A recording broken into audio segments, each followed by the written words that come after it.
மக்களே, welcome back to the channel. இன்னைக்கு நம்ம மகாநதி எபிசோட் வேற லெவலில் போகுதுங்க.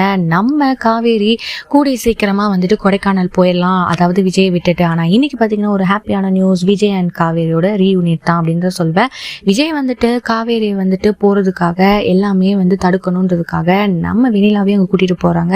ஸோ வெண்ணிலா ரெண்டு பேருமே இன்னும் ஒன்றாருங்க, இதுக்கப்புறம் நான் எந்த பிரச்சனையும் வரமாட்டேன், நீ குழந்தைய வச்சுட்டே அவரை விட்டு கொடுக்கணும்னு நினச்ச பார்த்தியா, உன்னோட பெருந்தன்மையை நான் பாராட்டுறேன்ற மாதிரி ஒரு விஷயத்த சொல்லி அங்கேயும் மறுபடியும் நம்ம வெண்ணிலாவோட சாப்டர் க்ளோஸ் அப்படின்ற மாதிரி போறாங்க.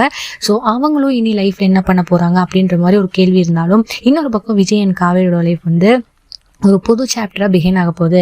ஸோ அடுத்தடுத்து என்ன ஆக போகுது அப்படின்ற மாதிரி தான் விஷயம் போகுது. இருந்தாலும் விஜய் காவேரியை டீஸ் பண்ற மாதிரி, நான் காசு தரேன், பஸ் வந்தா ஏறி போயிடு, அதான் போறல்ல அப்படின்ற மாதிரி உடனே நம்ம காவேரியும் பின்னாடி போக ஒரு அழகான டைலாக்கோட இந்த எபிசோடு முடியுது.